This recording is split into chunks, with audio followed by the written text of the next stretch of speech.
사람은 누구나 크고 웅장한 것 또는 강하고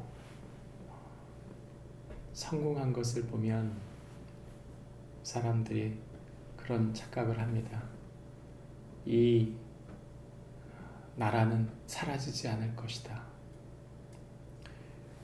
이렇게 하나님께 쓰임받는 조직은 무너지지 않을 것이다. 그런데 하나님은 그들의 마음속에 교만이 있을 때 그것이 무너지고 사라질 수 있다고 말씀하십니다. 2500년 전 바벨론은 하나님께 쓰임받는 나라였습니다. 그들의 강함은 그 어느 나라도 대적할 수 없을 만큼 그 주변국에 있어서 강력한 나라였고, 이 나라의 영향력이 모든 나라의 역사에 강력한 파급을 미칠 만큼 주변 나라들에게 위협적인 공포의 대상이었습니다.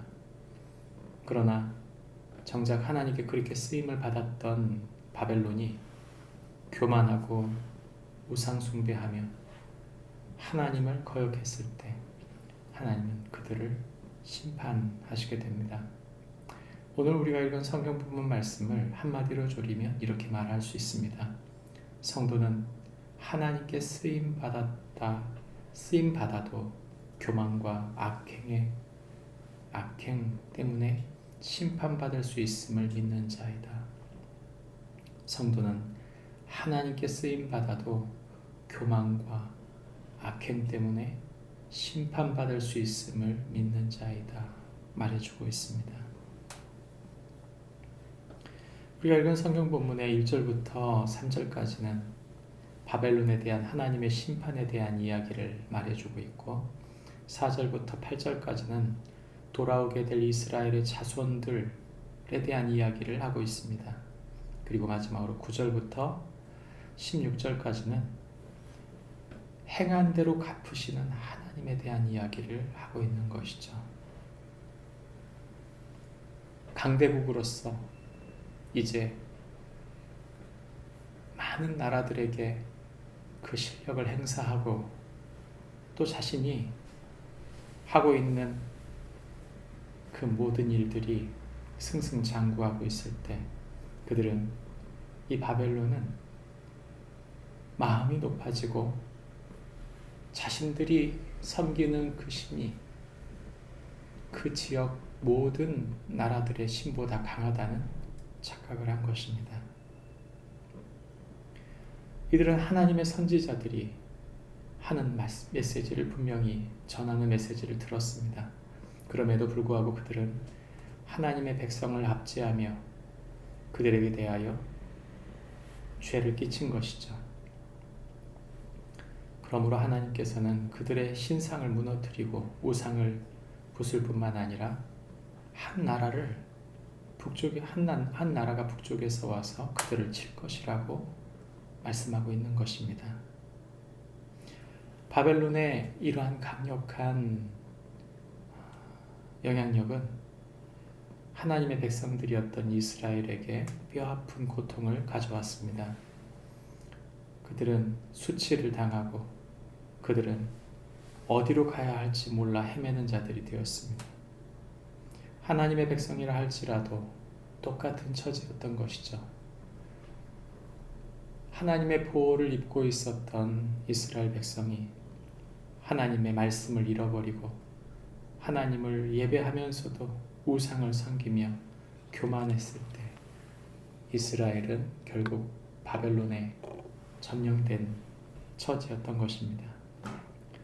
그런 이스라엘 백성들이 이제는 하나님의 언약을 되찾고 그 영원한 언약을 인하여 여호와와 연합하여 하나님 주신 땅으로 돌아오게 될 것이라고 성경은 말하고 있는 것입니다. 더 이상 바벨론을 의지하지 말라고 하나님은 말씀하십니다. 강대국을 의지하는 것 귀한 일이죠. 동맹국이 강력한 나라여서 그 동맹국으로 말미암아 좋은 문물, 좋은 문화, 좋은 영향력을 받는 것은 참 귀한 일입니다. 그러나 만약 그 나라가 교만하여 멸망해버렸다면 그 나라를 의지하고 있었던 모든 나라들 또한 엄청난 위기에 봉착할 수밖에 없는 것입니다. 하나님은 바벨론이 그런 위기 속에 있음을 말씀하셨고 8절 말씀에 너희는 바벨론 가운데서 도망하라 말씀하고 있는 것입니다. 그렇게 된 이유가 무엇입니까? 갈대아가 이 바벨론이 약탈을 당하게 된 이유는 무엇입니까?